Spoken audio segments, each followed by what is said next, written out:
जिठानी की जुड़वा। घर के बच्चे सभी की आंखों के तारे होते हैं और सभी उनसे बहुत प्यार भी करते हैं। छोटे बच्चे किसे पसंद नहीं होते, लेकिन हमारी सुमन जिसकी आंखों में उसकी जिठानी के बच्चे कुछ ज्यादा ही खटकते हैं। तो आइए देखते हैं कि उनके साथ सुमन क्या क्या करती है। अंजलि बहू, इधर आना तो जरा। आई मम्मी जी।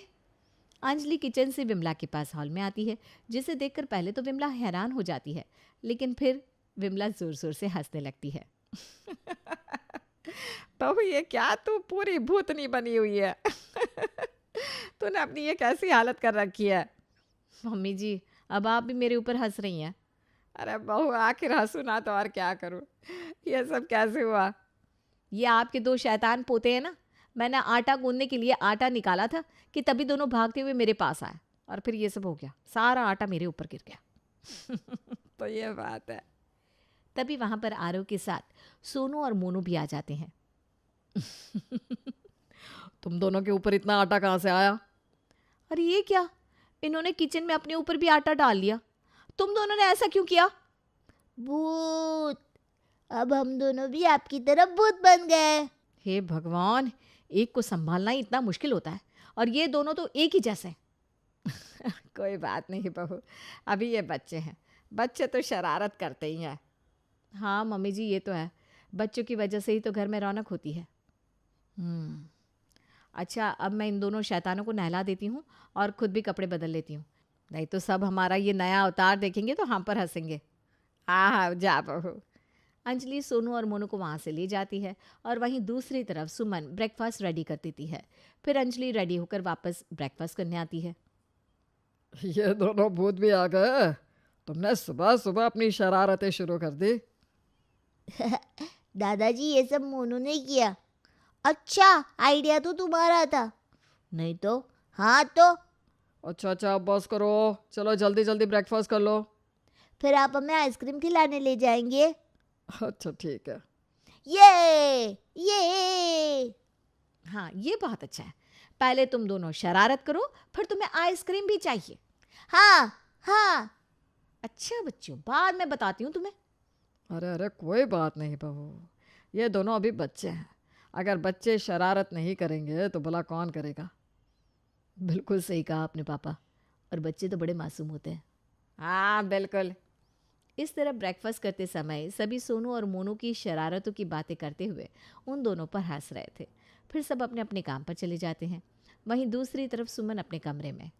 बताओ तो, सुबह सुबह उन दोनों ने इतनी बड़ी शरारत की और उन्हें डांटने की बजाय सब उनकी तारीफों के पोल बांध रहे थे। उन दोनों को कितना सिर पर चढ़ा रखा है सबने, और मेरे बच्चे की तरफ तो किसी का ध्यान ही नहीं होता। फिर कुछ दिन बाद, मम्मी जी, मैं और सुमन बाजार जा रहे हैं। हाँ मम्मी जी, हमें घर का काफ़ी सामान खरीदना है, इसलिए हम बच्चों को अपने साथ नहीं ले जा सकते। तो क्या आप उन्हें संभाल लेंगी। अरे हाँ हाँ बेटा, तुम दोनों बेफिक्र होकर जा, मैं सब संभाल लूँगी। ठीक है मम्मी जी। उसके बाद सुमन और अंजलि दोनों बाजार चली जाती हैं और विमला घर पर सोनू, मोनू और वंश का ध्यान रखती है। चलो, तीनों बच्चे तो सो रहे हैं, मैं भी आराम से टीवी देख लेती हूँ। विमला टीवी देख रही थी कि उसकी थोड़ी देर बाद ही तीनों बच्चे वहाँ पर आते हैं। दादी दादी, हमारे साथ खेलिए ना। अरे बेटा, मैं तुम्हारे साथ क्या खेलूंगी भला। दादी, हम सब छुपम छुपाई खेलेंगे। नहीं नहीं, हम सब पकड़म पकड़ाई खेलेंगे। अरे बेटा, मैं इस उम्र में कैसे भाग पाऊंगी। हाँ चलो, हम सब ना छुपम छुपाई खेल लेते हैं। तुम सभी जाकर छुप जाओ, मैं तुम्हें ढूंढूंगी। ठीक है। ओके दादी। उसके बाद तीनों बच्चे छुप जाते हैं। अरे मैं भला इस उम्र में इनके साथ कैसे खेलूं।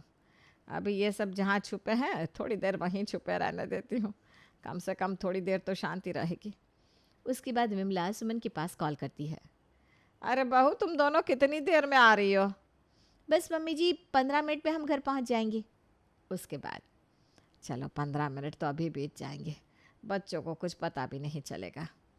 बच्चों, तुम सब अच्छे से छुपना, मैं तुम्हें ढूंढने आ रही हूँ।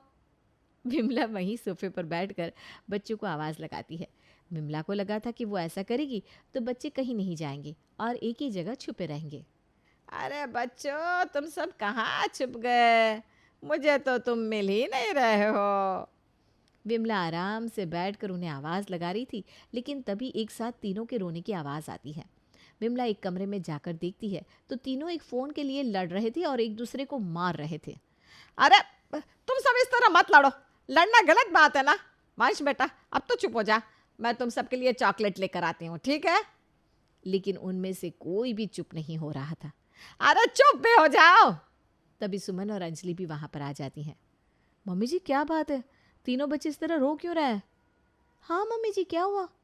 उसके बाद सुमन वंश को चुप करवाती है। अंजलि और विमला दोनों मिलकर सोनू और मोनू को चुप करवा रही थी। इसी दौरान विमला उन्हें सारी बात बताती है। अरे सोनू बेटा चुप हो जा, मैं तुम्हारे लिए आइसक्रीम लेकर आऊंगी। हैं मोनू, तुम भी इस तरह मत रो, तुम अच्छे बच्चे हो ना। जब विमला और अंजलि दोनों मिलकर सोनू और मोनू को चुप करवा रही थी, तब ये देखकर सुमन को बहुत गुस्सा आ रहा था। दरअसल सोनू और मोनू दो बच्चों को एक साथ संभालना अंजलि के लिए मुश्किल होता था, इसलिए विमला उन्हें चुप करवा रही थी। लेकिन सुमन देखती है कि विमला ने एक बार भी वंश को चुप करवाने की कोशिश नहीं की, वो सिर्फ सोनू और मोनू के पास ही थी। ये सब देखकर सुमन बहुत ज़्यादा चिढ़ जाती है और वंश को लेकर अपने कमरे में चली जाती है। कोई बात नहीं बेटा, तुम चुप हो जाओ, मैं तुम्हें अपना फ़ोन दूंगी। हाँ। उसकी थोड़ी देर बाद वंश चुप हो जाता है और सुमन के फ़ोन में गेम खेलने लगता है। मम्मी जी ने एक बार भी वंश को चुप करवाने की कोशिश तक नहीं की, बस हर टाइम सोनू मोनू यही करती रही। अरे वंश भी तो उन्हीं का पोता है और घर का सबसे छोटा बच्चा भी, बल्कि सबको वंश के बारे में ज़्यादा सोचना चाहिए, लेकिन नहीं, हर टाइम सिर्फ सोनू और मोनू, बस यही तो चलता है इस घर में। इस तरह कुछ दिन बीत जाते हैं और फिर सोनू और मोनू का बर्थडे आता है। ये दोनों शैतान आज 7 साल के हो गए। देखो तो दोनों कितनी जल्दी बड़े हो गए। बेशक ये कितने भी बड़े हो जाए लेकिन हमारे लिए तो छोटे बच्चे ही रहेंगे। हाँ ज़रूर, मेरा बच्चा तो बूढ़ा हो गया है ना, जो उसकी तरफ किसी का ध्यान ही नहीं जाता। अच्छा बताओ बच्चों, तुम दोनों को क्या चाहिए? मुझे साइकिल चाहिए। ठीक है बेटा, हम ले आएंगे। बस मम्मी जी पापा जी, आप दोनों ना इन्हें ज़्यादा सर पर मत चढ़ाइए, वो तो पहले से ही सर पर चढ़े हुए हैं दीदी। अरे कोई बात नहीं बेटा, अब ये दोनों समझदार हो गए हैं, धीरे धीरे ये बड़े होते जा रहे हैं। अभी तो आपने कहा था कि चाहे ये कितने भी बड़े हो जाए हमारे लिए तो बच्चे ही रहेंगे। हाँ वो बात भी है, दोनों ही सही बात है। चलिए सहूलियत के हिसाब से बात इस्तेमाल कर लेनी चाहिए। वो तो है ही। अच्छा चलो तुम दोनों खाने की तैयारी कर लो, तब तक हम इन दोनों के लिए सामान लेकर आते हैं। जी पापा जी। उसके बाद शाम को सोनू और मोनू का बर्थडे सेलिब्रेट होता है। सभी उन दोनों के लिए डबल गिफ्ट्स लेकर आते हैं, क्योंकि दोनों जुड़वा बच्चे थे। दोनों हमेशा एक जैसे कपड़े पहनते थे। ये सब देखकर सुमन को ऐसा महसूस होता था कि सभी वंश को उन दोनों से अलग समझते हैं। देखो मैं तुम दोनों के लिए सेम ड्रेस लाई हूँ। ये मम्मी जी ये ड्रेस तो बहुत अच्छी है। अरे बेटा मैं तो वंश के लिए भी लाने की सोच रही थी, लेकिन वो अभी छोटी है ना, उसकी साइज़ में मुझे ये ड्रेस नहीं मिली, नहीं तो तीनों भाइयों की एक जैसी ड्रेस हो जाती। मुझे सब पता है, अब बहाना बना रही है। अगर लानी होती तो कोई भी ड्रेस ला सकती थी। हाँ कोई बात नहीं मम्मी जी। इस तरह सुमन यही सोचने लगी थी कि सब सोनू और मोनू से ज़्यादा प्यार करते हैं और वंश की तरफ कोई भी ध्यान नहीं देता, जिसकी वजह से सुमन की आंखों में सोनू और मोनू दोनों ही खटकने लगते हैं। अगली सुबह, सोनू मोनू जल्दी करो, नहीं तो स्कूल के लिए लेट हो जाओगे। बच्चों जल्दी करो। हाँ मम्मी, लेकिन हमारे बैग में सारे बुक्स रख देना। हाँ बेटा रख दी मैंने, चलो जल्दी करो। हाँ मम्मी। ये दोनों भी ना भागते भागते तैयार होते हैं। कुछ ज़्यादा ही लाड लेना मम्मी जी। वो तो है बहू। हर बार इनकी ही साइड लेनी है, डांटना तो है ही नहीं कभी। सोनू और मोनू शाम को स्कूल से घर वापस आते हैं तो उनका उदास चेहरा देखकर अंजलि कहती है, क्या बात है बेटा, तुम दोनों इतने उदास क्यों? मम्मी आज मैम ने हमारी पिटाई की। हाँ मम्मी, मैम ने हमें बहुत जोर से मारा। लेकिन क्यों बेटा? आपने पिछले 3 दिन से हमारे स्कूल की बुक्स नहीं रखी थी। अरे लेकिन मैं तो तुम दोनों का बैग सुबह पैक करती हूँ और उसकी थोड़ी देर बाद चेक करके ही भेजती हूँ। मैंने तुम्हारी सारी बुक्स रखी थी। हमें कल और परसों भी मैम ने बहुत डांटा था क्योंकि हम 2 दिन से बुक्स नहीं लेकर जा रहे थे, इसलिए जब आज भी बुक्स लेकर नहीं गए तो मैम ने बहुत मारा। हाँ मम्मी, मैंने इसीलिए सुबह आपको बुक्स रखने के लिए बोला था। अरे लेकिन बेटा ऐसे कैसे हो सकता है? मैंने तुम्हारी सारी बुक्स बैग में रखी थी। चलो कोई बात नहीं, मैं कल से ध्यान से बैग पैक करूँगी। ओके मम्मी, मुझे ना बहुत ज़ोर से भूख लगी है। मुझे भी मम्मी। ठीक है, मैं तुम दोनों के लिए अभी खाना बना कर लाती हूँ, तब तक तुम दोनों अपनी स्कूल यूनिफॉर्म चेंज कर लो। Okay mummy. फिर शाम को जब सोनू, मोनू और वंश तीनों साथ में खेल रहे थे, तब वंश ज़ोर ज़ोर से रो रहा था। उसे रोता हुआ सुनकर सुमन वहाँ पर आती है। क्या बात है वंश, तुम रो क्यों रहे हो? मुझे अपने साथ नहीं खिला रहे। क्या तुम दोनों ने वंश से कुछ कहा? नहीं चाची, मैं और मोनू वीडियो गेम खेल रहे थे और एक बार में सिर्फ 2 ही बच्चे खेल सकते हैं, इसलिए वंश हमारे साथ नहीं खेल सकता था। तो हमने इसे इसकी बारी आने का इंतज़ार करने को बोला, लेकिन वंश हमें खेलता देखकर खुद ही रोने लगा। तो तुम दोनों कभी वंश को अपने साथ खिलाते क्यों नहीं हो? वो भी तो तुम्हारा छोटा भाई है ना। तभी वहां पर विमला और अंजलि भी आ जाते हैं। क्या बात है सुमन? देखिए ना भाभी, सोनू और मोनू कभी भी वंश को अपने साथ नहीं खिलाते, और जब भी वंश उनके पास खेलने आता है तो ये इसे और चिढ़ाते हैं, मारते हैं। क्या कहा तुमने? तुम दोनों अपने छोटे भाई के साथ ऐसा करते हो? नहीं मम्मी, ऐसा नहीं है, वो तो खुद ही रो रहा था। हाँ, अब झूठ भी बोलना सीख रहे हो। तुम दोनों की शरारतें दिन ब दिन ज्यादा ही बढ़ती जा रही। कोई तुम्हें कुछ कहता नहीं, इसलिए ज्यादा ही सर पर चढ़ रहे हो। लेकिन अब बहुत हुआ, कम से कम अपने छोटे भाई के साथ तो ऐसा मत करो। हाँ बच्चों, वंश अभी तुमसे छोटा है और तुम्हारा छोटा भाई है। तुम्हें तो उसका बल्कि ज्यादा ध्यान रखना चाहिए, और तुम दोनों उसी को इतना रुला रहे हो। ये तो बहुत ज्यादा गलत बात है। दादी ऐसा नहीं है, हम बस वीडियो गेम खेल रहे थे और वंश भी उसे खेलने की जिद करने लगा। तो तुमने उसे अपने साथ क्यों नहीं खिलाया? वो भी छोटा है। तो तुम भी तो ज्यादा बड़े नहीं हो बेटा। मम्मी जी, ये दोनों ऐसे नहीं मानेंगे। उसके बाद अंजलि उन दोनों का वीडियो गेम लेकर ऊपर रख देती है। अब से तुम दोनों कोई वीडियो गेम नहीं खेलोगे, यही तुम्हारी सजा है। बिल्कुल सही किया बहू। आजा वंश बेटा, आजा मेरे पास, मैं तुझे आइसक्रीम दिलवा कर लाती हूँ। हाँ। इसके बाद विमला वंश को वहां से लेकर चली जाती है। अब चलो, जाओ तुम दोनों बैठकर अपना होमवर्क करो। ठीक है मम्मी। उसके बाद अंजलि सोनू और मोनू को भी वहां से ले जाती है और उन्हें होमवर्क करने बिठा देती है। अब आया ना मज़ा। फिर अगले दिन जब सोनू और मोनू स्कूल से वापस घर आते हैं, तुम दोनों इधर आओ। मम्मी। क्या मम्मी? हाँ, तुम दोनों स्कूल का काम करके क्यों नहीं जाते? मैंने कल तुमसे कहा था ना कि अपना स्कूल का होमवर्क फिनिश कर लो। लेकिन मम्मी, हमने होमवर्क किया था। अब तुम दोनों झूठ भी बोलने लगे हो। आज मेरे पास तुम्हारी मैम का फ़ोन आया था, उन्होंने मुझे बताया कि तुम होमवर्क करके नहीं ले जाते हो। लेकिन मम्मी, हम तो डेली होमवर्क करते हैं। बस, अब तुम्हारे झूठ और बहाने बढ़ते ही जा रहे हैं। तुम दोनों ऐसे नहीं मानोगे। अब से ना तुम्हें कोई वीडियो गेम मिलेगा और ना ही तुम्हें कोई फ़ोन या टीवी। अंजलि के डांटने से सोनू और मोनू रोने लगते हैं। तभी वहां पर महेश आता है। अरे क्या बात है बहू, तो इन बच्चों को क्यों डांट रही है? पापा जी, इनकी शरारतें दिन ब दिन बढ़ती जा रही है और ये अपना होमवर्क भी नहीं करते। कोई बात नहीं बहू, बच्चे हैं, मान जाएंगे। मैं इनका होमवर्क करवा देता हूँ। उसके बाद महेश सोनू और मोनू को अपने साथ ले जाता है। फिर शाम को अरे कोई इधर तो आना ज़रा। महेश की आवाज़ सुनकर अंजलि, सुमन और विमला तीनों उसके कमरे में जाते हैं। क्या हुआ पापा जी? बेटा, किसी ने मेरा इतना कीमती वाज तोड़ दिया।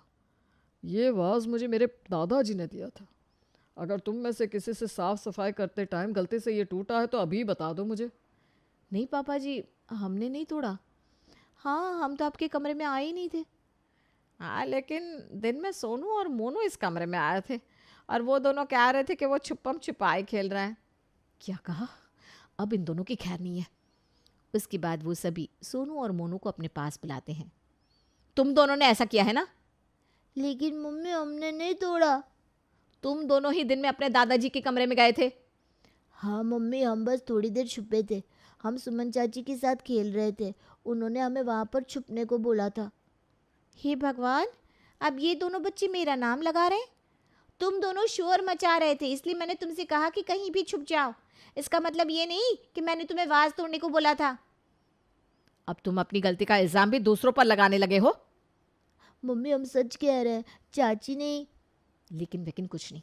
और क्या तुम बार बार चाची को बोल रहे हो? अब बहुत हुआ।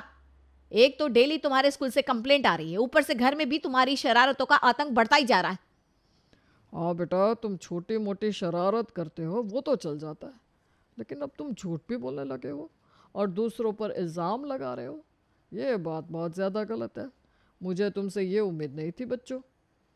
लेकिन दादू हमने सच में वाज नहीं तोड़ा। बस, ये दोनों तो अपनी बात करने को तैयार ही नहीं। बहू, इन दोनों को इनके कमरे में बिठा दे। अब से घर में इनकी मर्जी चलना बिल्कुल बंद। उसके बाद सभी सोनू और मोनू को बहुत ज़्यादा डांटते हैं। वहीं दूसरी तरफ सुमन अपने कमरे में। ये हुई ना बात, जो अब इन दोनों को डांट पड़ने लगी है।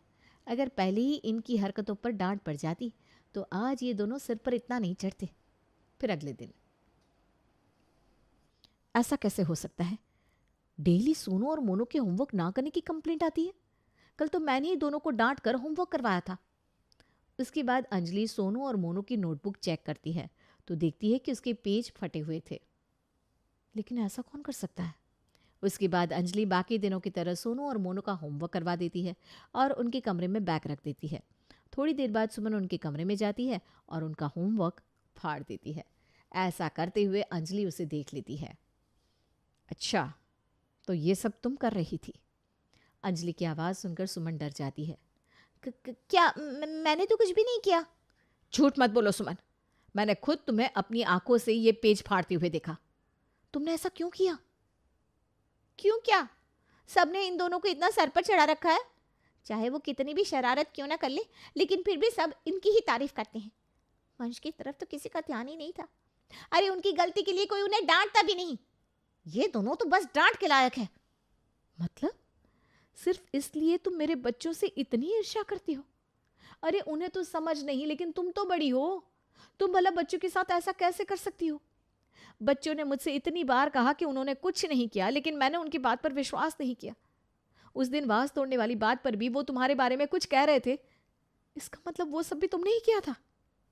अपने बच्चों का दोष मेरे ऊपर लगाने की कोई जरूरत नहीं है। कुछ नहीं किया मैंने। रहने दो सुमन, मुझे सब पता चल गया है कि ये सब करतूतें तुम्हारी ही थी।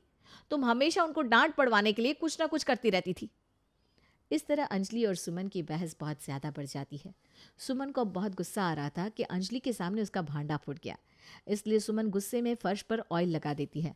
फिर वो सोनू और मोनू को आवाज़ लगाती है ताकि वो दोनों वहाँ पर आकर गिर जाए और खुद दूर से उनका इंतज़ार करने लगती है।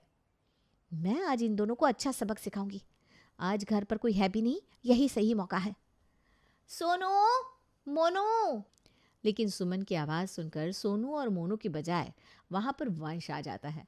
वंश भागते हुए वहाँ पर आ रहा था। सुमन भी भागकर वंश को बचाने के लिए जाती है, लेकिन सुमन काफ़ी दूर थी। वो चिल्लाते हुए कहती है, बेटा इधर मत आना। लेकिन वंश नहीं रुकता। वो फर्श पर गिरने ही वाला था कि तभी वहाँ पर अंजलि आ जाती है और वंश को गिरने से बचा लेती है। वंश बेटा, तुम ठीक तो हो ना? हाँ बड़ी मम्मी, मैं ठीक हूँ। वंश बेटा, तुम ठीक तो हो ना? हाँ मम्मी। बेटा तुम अंदर जाओ। ओके। देखा सुमन, तुम क्या करने जा रही थी? मैं तो घर पर कुछ सामान लेने के लिए वापस आई थी, तब मैंने तुम्हें देख लिया था कि तुम फर्श पर ऑयल लगा रही थी। अगर मैं टाइम पर नहीं आती तो बच्चे को बहुत ज़्यादा चोट लग सकती थी। तुम भला अपनी ईर्ष्या में इतना बड़ा भी कुछ कर सकती हो? मैं सोच भी नहीं सकती। अगर मेरे बच्चे तुम्हें इतना ही खटकते हैं तो आज के बाद तुम उनसे दूर ही रहना, और वो भी कभी तुम्हारे पास नहीं आएंगे। इतना कहकर अंजलि वहाँ से चली जाती है। ओहो, मैंने ये क्या कर दिया? मैंने दीदी के बच्चों को गिराने की कोशिश की, जबकि उन्होंने मेरे बेटे को गिरने से बचाया। लेकिन वही बात है ना, कहते हैं कि अब पछताए होत क्या, जब चिड़िया चुग गई खेत।